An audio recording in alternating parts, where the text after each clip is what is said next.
My name is John Morgan. Forbes recently named me a billionaire after I started the largest personal injury law firm in America. This is everything I'm authorized to tell you. I don't like to say I'm a billionaire.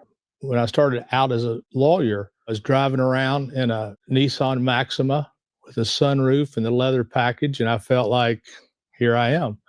Today, I have 7,000 people at Morgan & Morgan, 1,400 lawyers. Nobody's going to outwork me.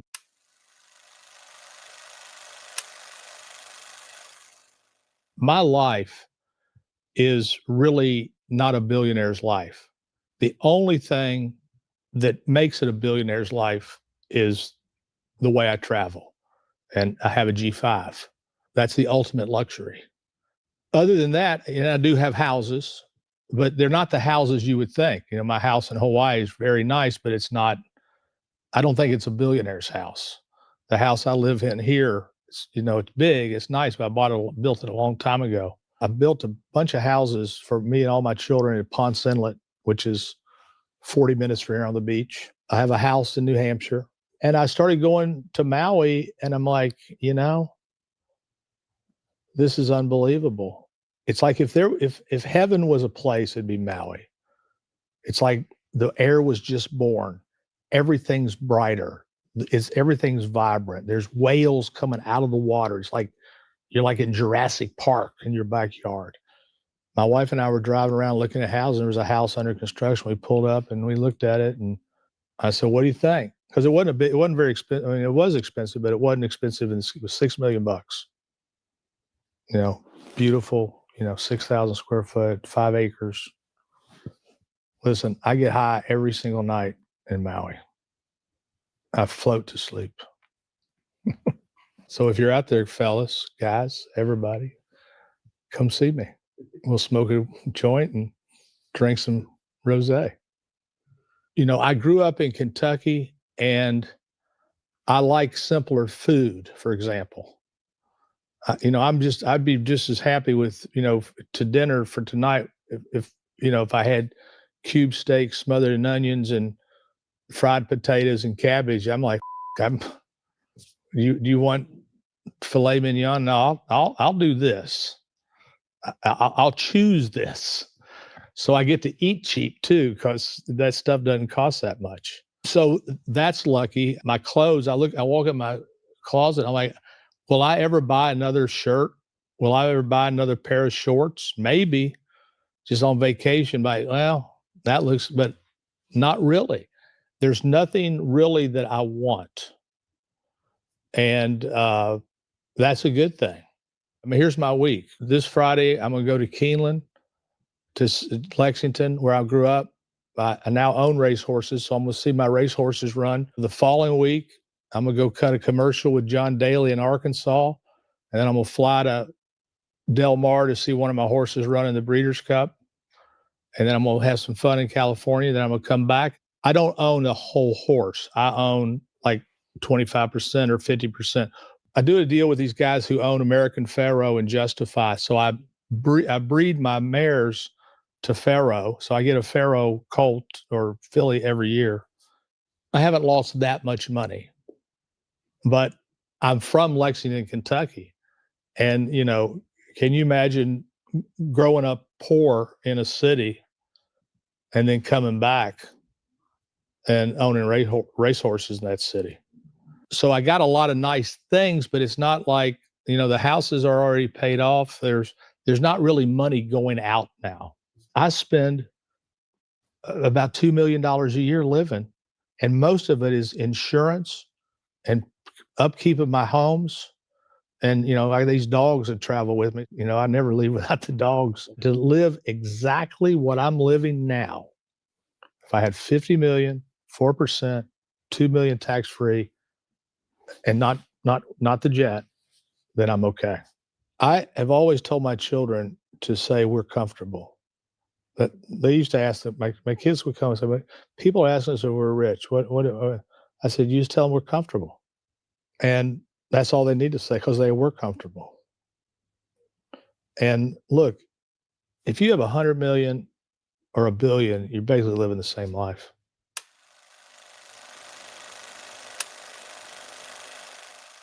Before I went to law school, I sold Yellow Pages for 18 months and I made a load of money. I was one of the greatest, if not the greatest, Yellow Page seller in the history of AT&T. I could just sell it because I believed in it. You know, the Yellow Pages with Google back then.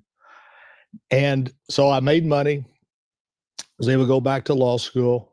When I graduated from law school, all I applied was to personal injury firms because I knew what I wanted to do. You know, I'd made like almost $70,000 selling Yellow Pages. My first job doing personal injury, I had a $10,000 base and a 10% of whatever I would close. And I think my first year I made like $15,000, 1982. And then the next year I made 32,000. And the next year I left and started my own firm. I started my own firm in 85. Advertising was just starting with lawyers. There was a Supreme Court case called Bates versus Arizona in 1977 that allowed lawyers to advertise. Up until that time, lawyers could not advertise, even though we had a First Amendment. Bates versus Arizona said, look, the First Amendment applies to this commercial speech. Sometimes you can just see the future. And I saw it. So it was still very verboten to advertise as a lawyer. You're like, my God, you're a lawyer and you're advertising? That's so beneath you. And it kind of was. I was embarrassed about it because the people who were advertising were the people who were kind of and the people who weren't advertising were the good lawyers. I went and borrowed $100,000. Remember the flipping the coin? And so is it going to work or is it? I don't know. I thought many times, what happened if that $100,000 had not turned into some cases? What would have happened to me? I don't know. That was just a left turn that worked out. I was so embarrassed that I had a friend of mine who's one of my best friends. He owns a bunch of Cadillac dealerships now in Sarasota, Manatee. And he was real good looking. And I said, you know, I'm not good looking. So I said, you know what? I had Vance do my first commercials. But then what happened is the Florida bar mandated that if you were advertising, you couldn't have someone else. You had to do it. And then reluctantly, I had to take, you know, my fat face, which I've always felt like my face is fat, and I couldn't use Vance anymore. So then I had to be the face. And when I look at those ads now, I'm like, who the was calling this kid? With advertising, you know, it was just a total paradigm shift. I mean, now I'm talking to everybody. They weren't great cases, but the phone was ringing. If I started today, I wouldn't be John Morgan. I had it all to myself. I didn't have competition. Today, you know, I have 7,000 people at Morgan & Morgan, 1,400 lawyers. I'm in all 50 states. We have 100 to 200 trials on the docket a week.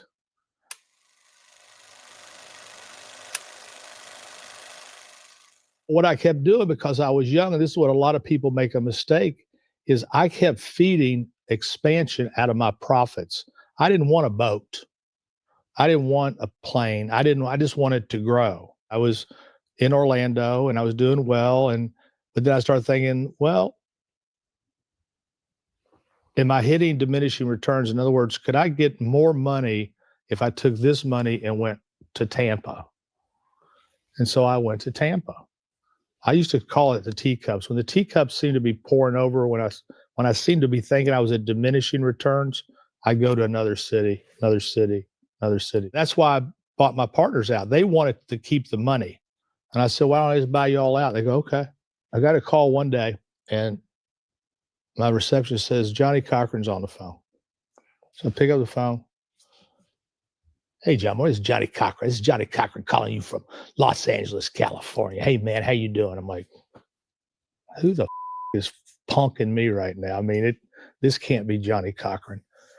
And he's telling me that he was going to start his own firm and that he had heard that I was a marketing genius and would I be interested in helping him with the Cochran firm. And I was so convinced it wasn't really Johnny Cochran. I said, give me a number. I'll call you back. I go, okay, man, listen, I'm getting ready to go to New York. I have a condo right above the Russian tea room.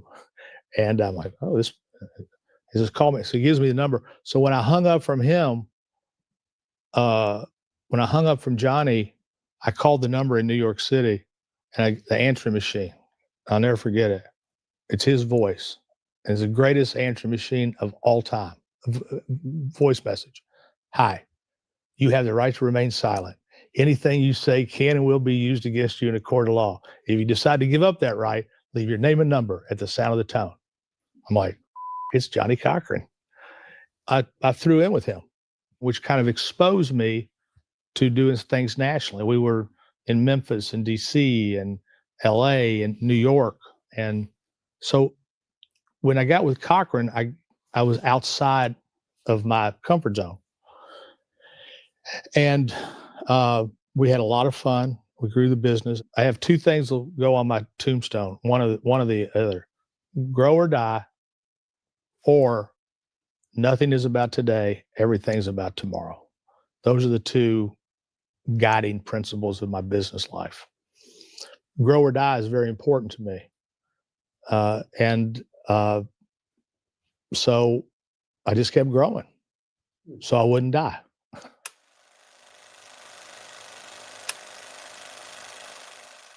There are certain people that are born with an entrepreneurial seed. I'm an entrepreneur. I don't just do law. I have attractions and hotels and shopping centers and those types of things. But I'm always looking for opportunity. A lot of people see these things and go, why bother? Well, if you say why bother and don't bother, you end up sitting at your desk eating a peanut butter and jelly sandwich by yourself.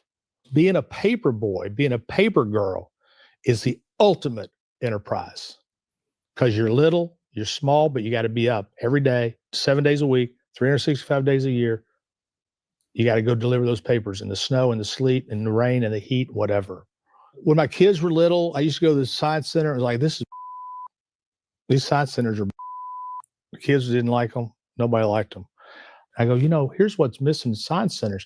They should be interactive. Touch and feel and doing. That's what I'll do. I'm going to build an attraction. I'm going to build a science center, but I'm going to turn it upside down, called WonderWorks. That was 1997. And today I have 6 of them and an EBITDA of 33 million with no debt. I built a small little theme park on I-Drive out here called Magical Midway. And had multi-level go-kart tracks and rides and stuff. But my mistake was I didn't have enough parking.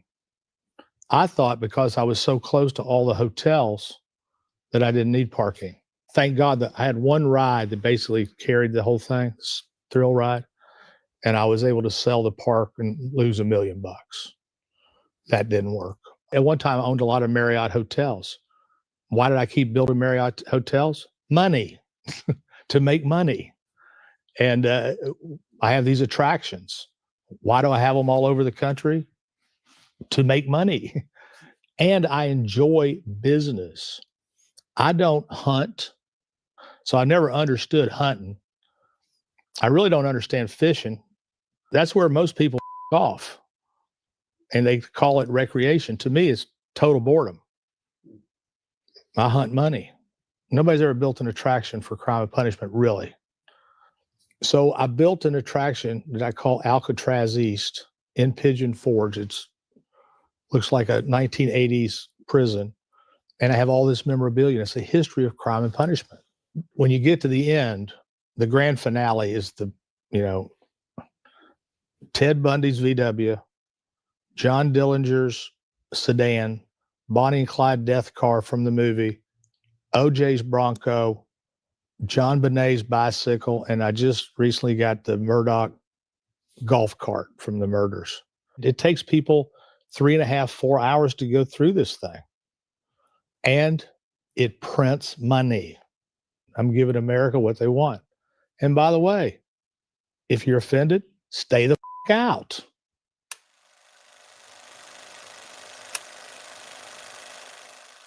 Before, I was out hustling business. When I worked for the phone company, I was a member of the union. I joined, I thought I might go into politics. So I joined CWA, AFL-CIO. So when I got out, I spent a lot of time in union halls at meetings, and then we go out drinking, throwing darts, shooting pool. And these union people were sending me their business. So I was getting tons of business because I'm a union guy. I'm AFL-CIO. And so plumbers, pipe fitters, bricklayers, hotel, motel. And these are the people I'd rather be with. I to this day, I don't like walking in a country club. I feel like I don't belong. But I do belong in a pool room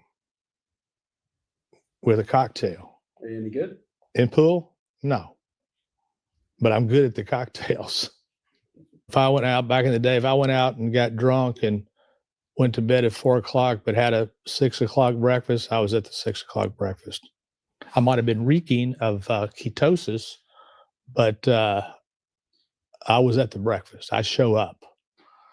And so, it keeps you hungry. I consider myself a catastrophic thinker. I feel like this could all disappear in a minute. And it's still with me. I've had dreams where I've lost everything, and it's a recurring dream. I'm out in an old car, and I'm out of money, and I'm almost out of money, but I'm not out of money, and I don't know how I'm going to make it, and I'm just out there. And then I wake up, and it was a dream. And you're happy to wake up because you're back here instead of back there. Every morning I wake up and get numbers. I get numbers from my attendance and at my attractions. I get numbers from new cases signed up the day before. I get all sorts of leaderboard reports. There's two emotions, the emotion of winning and the emotion of losing. The emotion of winning is powerful, but the emotion of losing is like this. To give you an example, if you walk out of this room and you find $1,000 in an envelope, you're gonna be like, wow, that's an emotion. Nobody's money. Oh, it's mine. But if you go to your hotel room when you go back and the safe is open and the $1,000's missing, you're going to turn this city upside down. You're going to be, the cops are coming. I mean, your day is the emotion of losing, the emotion of winning. The power of both is totally different. So when I lost, I was very upset. Some people are born lazy, and we get mad at them, but it's not their fault. I say it all the time. A lion is born, he's king. A sloth is born, he's all he did was be born. Just can't get out of bed, can't get out of the tree. Comes down the tree once a day just to and go back over, collapse. I'm a lion. And listen, everybody wants to be a lion until it's time to do lion. And lion is taking down the gazelle, ripping the carcass open, taking the meat out, face bloody, take the food back to the pride. I'm also someone who has what they call imposter syndrome. In other words,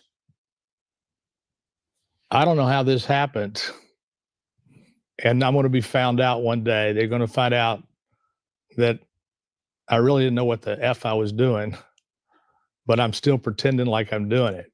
It's weird. But it's also good because when I found catastrophic thinking and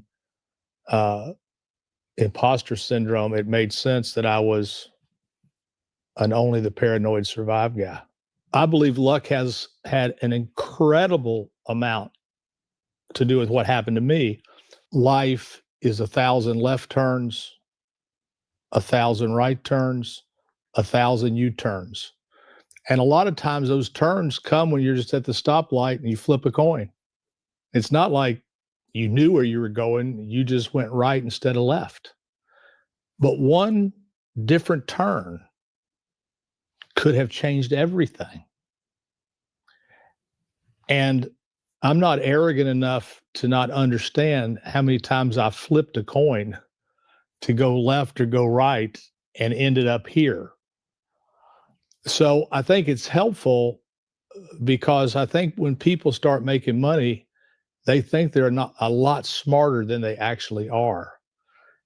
And that arrogance is how they lose. But I also understand this, that you don't find luck unless you're looking for luck. My leadership style is this. I understand that you can't buy time, but you need time. So how do you get time? If you can't buy it, how do you get it? You get it by finding people in your organization that emerge, that just emerge. And you go, there's something about that guy. There's something about that gal. There's something. They are send delete people. There are people that I send something to and I delete it and I don't think about it again because I know it's going to be done. And then I test it by delegating a little bit more and a little bit more and a little bit more. I then ruthlessly delegate. This is your job. This is your job. This is your job. This is your job. And I know it's done because they're send delete people. And you know what that has given me? Time to do the strategic things that I want to do for the law firm. Once you learn to scale and delegate, then you get what you can't buy, which is time.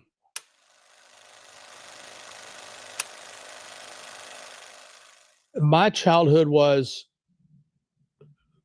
good until it wasn't good. Both of my parents ended up having bad drinking problems. And I was the oldest of 5. And my dad lost, every job possible. It was one of these, you come home, as cars in the driveway, you're like, here we go again. I didn't have a bad childhood. I had a great childhood. I had a huge paper route. So I always had my own money. And then ultimately my dad ran out of opportunities and had to take a job. We moved when I was 14. And then when we moved, that's when I understood that we were financially insecure. And because the house we'd been in was a house that my grandmother had died and left us money to move in, so it was nice. And now you're in Florida. But it was real. It's like, okay, we're not financially secure. And then it went downhill from there. Our mother finally left. My dad kept drinking, but we kept moving on. But the great gift that my dad gave us was every time he would get fired, I'd walk in, he'd be sitting at the table, stocking feet, want ads. This is when there were want ads. And he would say these words: whatever you do, be a professional. Nobody can fire you. And it was seared in my mind that I was going to do something where nobody could fire me. I wasn't going to be in his position. The big part of my life was when my brother Tim was 18, he was paralyzed in a diving accident as a lifeguard at Walt Disney World. And that injury is what changed all of our lives and what made me go into personal injury. I didn't know what a personal injury lawyer was until Tim got hurt. But I was a sophomore at the University of Florida. My dad called me up. He said, Tim's been in a diving accident, lifeguard. He's paralyzed. He can't move anything from his head down. We were poor. So when you're poor in the medicals, when you're poor, it's a bad place to be, whether you're trying to get medical help or legal help. So you're vulnerable. To be powerless, hopeless, helpless is the worst feelings in the world. Then you walk into the hospital and your brother's on a gurney spinning 360. And you look at him and you're like, how the are we going to get out of this? He was injured on the job. It was a contentious deal with Disney. Disney was became the enemy because they were the ones trying to fight Tim for his benefits or claim or whatever. And he hurt himself trying to rescue.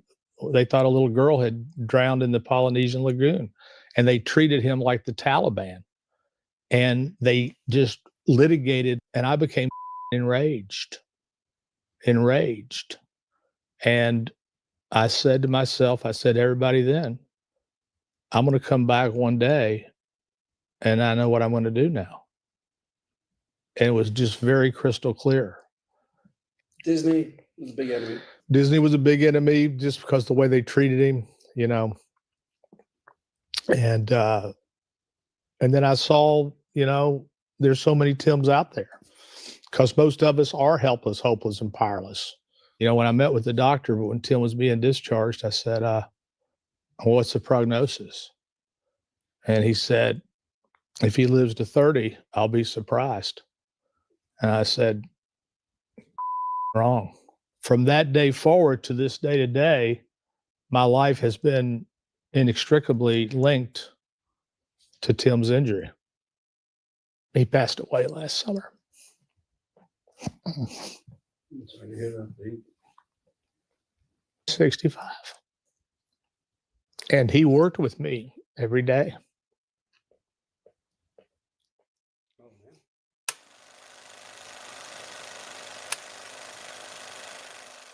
The good thing about all the bad that happened to me is it made me more empathetic, more compassionate, and I think more caring. And I think that has been a benefit to me and my business. There's so many Tims out there because most of us are helpless, hopeless, and powerless. You know, 40% of us don't have $400 in the bank. 60% of us do live paycheck to paycheck. You know, when I made all this money, that's why years ago I spent my own money to raise the minimum wage in Florida to $15 an hour. Then I passed the minimum wage. They all told me that wouldn't happen. And I passed that with 60-something percent of the vote. Income inequality is what will take this country down. At the end of the day, I don't care what civilization you're talking about. At the end of the day, people finally have enough and they just come and take it. The minimum wage, the federal minimum wage is $8 an hour. It's in our best interest to pay people more so they don't come and take it. So even the $15 an hour that I've done in Florida, still not enough. Spent the same amount of money twice to legalize medical marijuana in Florida because that's what gave Tim relief. It was just so crazy that here's this plant that's put into earth by God for us and it works. And we're going to say you can't have it. I took some of my money and tried to do good with it based on, you know, my life experiences and Tim's. And me and Tim barnstormed the state and passed. They told me that it would never pass, and I passed medical marijuana the second time with 73% of the vote. I've got some free clinics that I support around the state of Florida. I'm building right now a women and children's pavilion for the homeless in Orlando. They need health care too. Health care should be a civil right. Just because you're rich doesn't mean you should be the one that lives and the ones that are poor have to die.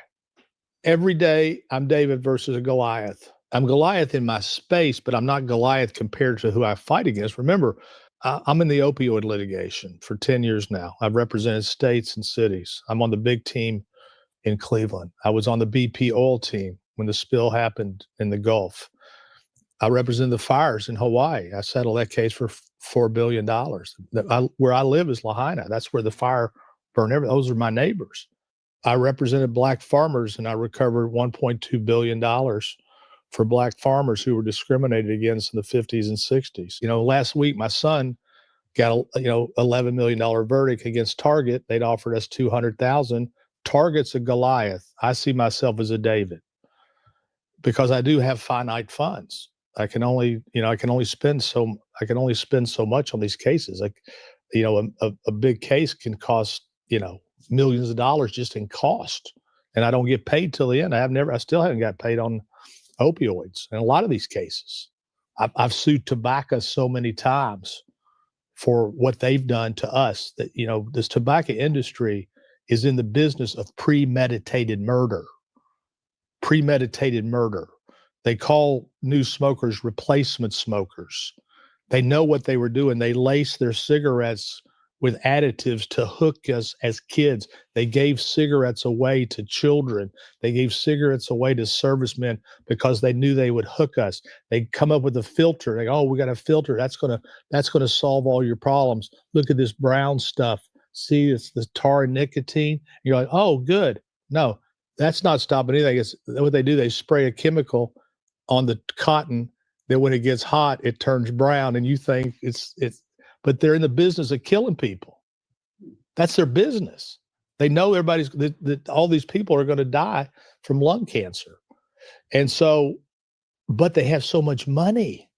And when I try the case against the tobacco industry, they take me all the way to the United States Supreme Court. When they come to try a case against us, they take a whole hotel down. When they bring their witnesses, they have people who go pick up the witness and bring them to the trial and take them back. It's like a Grisham novel.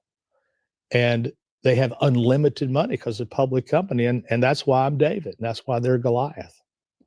A lot of these cases take years and years and years. So in a sense, I am David because they have unlimited money, and the insurance companies can get more. They just raise your rates and fill their coffers back. I can't do that. I have to win every single day. I got to keep winning every single day. It seems like that's the new thing. It seems like everybody's a billionaire. If you know what you're worth, you're not worth. And it's true. Eat the rich. Eat the rich. I would say I understand where you're coming from. I understand it because I've been it. I've been you. I've been in places where I didn't know how I was going to get out of it. I didn't know how I was going to make it. I've been up against the wall. And it's a terrible feeling.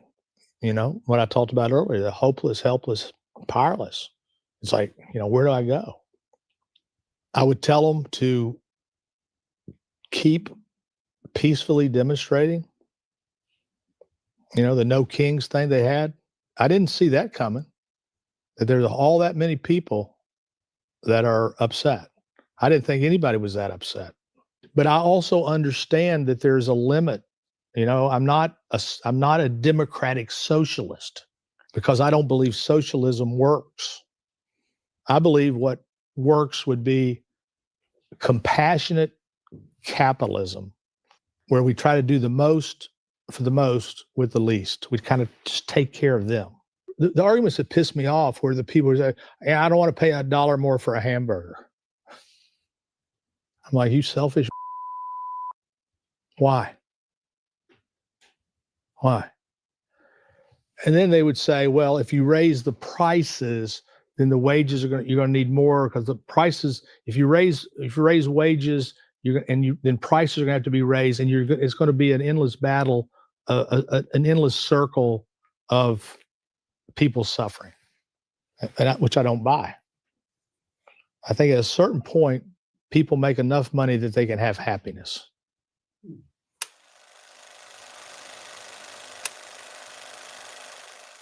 My 3 children are lawyers, work for me. My son, Matt, is unbelievable. My daughter has a structured settlement company called Monarch that structures settlements.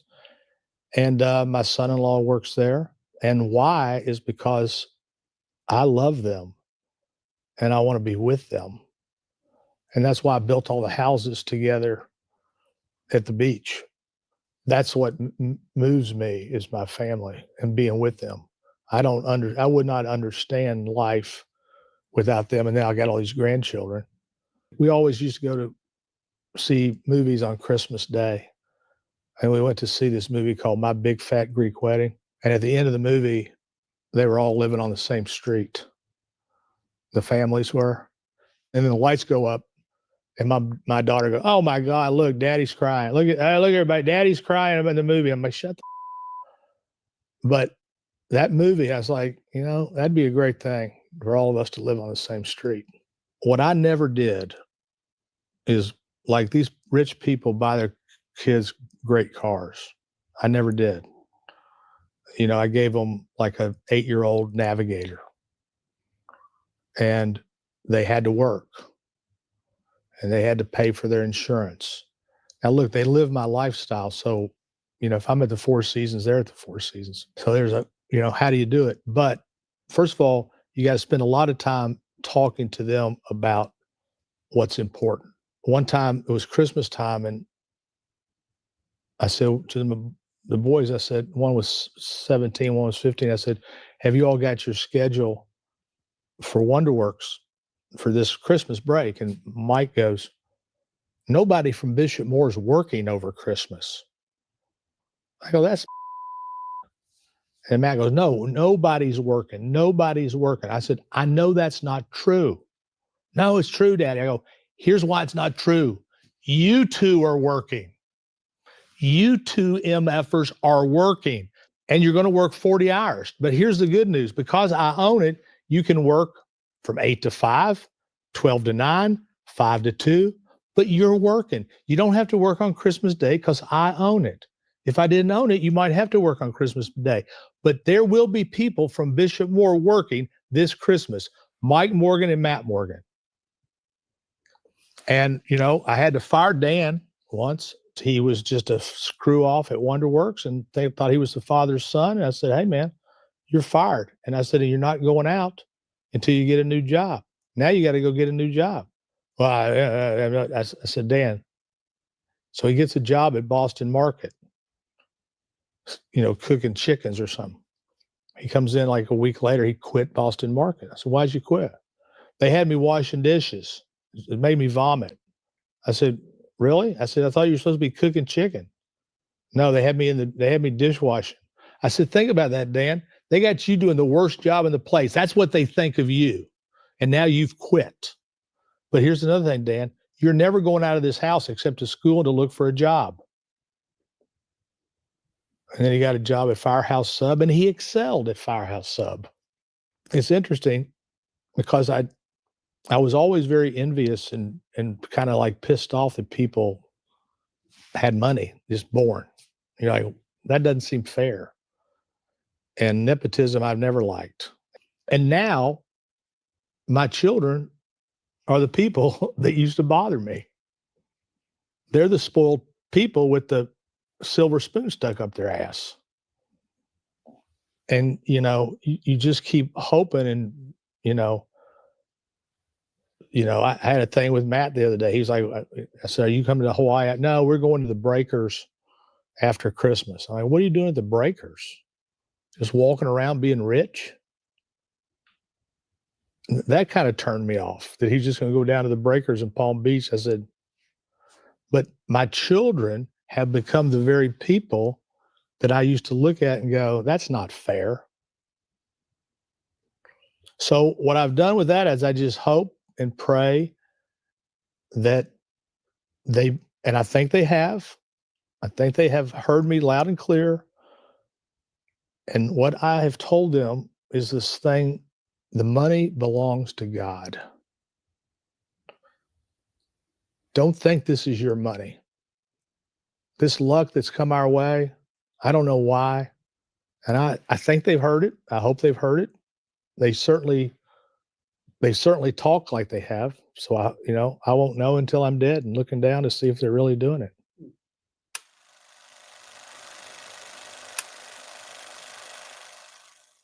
If you have 100 million or 1 billion, you're basically living the same life. I don't like change. I got the same wife. I got the same kids. I got the same friends. All of my money is going to go into a trust, Morgan Family Trust. My daughter is going to run it. And then what I hope to do is to say this is a trust, but I hope to do is to have other silos where my children can put their money inside silos. So I'll have my silo and then their 4 silos, and that we could have money going out for the things that we think are important. I'm not up for trying to start something from scratch. I'm up for, hey, there's a food bank to be built in Appalachia, and then I build it and then I'm done. other than, donations I give. I mean, I still give money to the Morgan Hunger Relief Center, especially now. Look, this new administration, we're losing funding for food at Morgan Hunger Relief Center. So I've stepped up my giving there. I'm 69 years old. I have had more fun and seen more people, and I've met popes. I met all the presidents. They've all been in my house. I've raised hell. My best time has been in union halls and drinking beer and drinking whiskey and throwing darts. And my children's childhood was unbelievable, and my high school was unbelievable, and my college was unbelievable. Sadly to say, my best days are probably behind me, if I'm being honest. But I got good days ahead of me now, because I got these 6 grandchildren, which has transformed my life, because I'm getting to do it again. And I'm getting to enjoy this innocence and this love. When your grandchildren run into you, there's no love like that. So I got that to look forward to. Hi, I'm a producer on Authorized Account. If you like this video, please subscribe and comment below with more topics that you would like us to cover.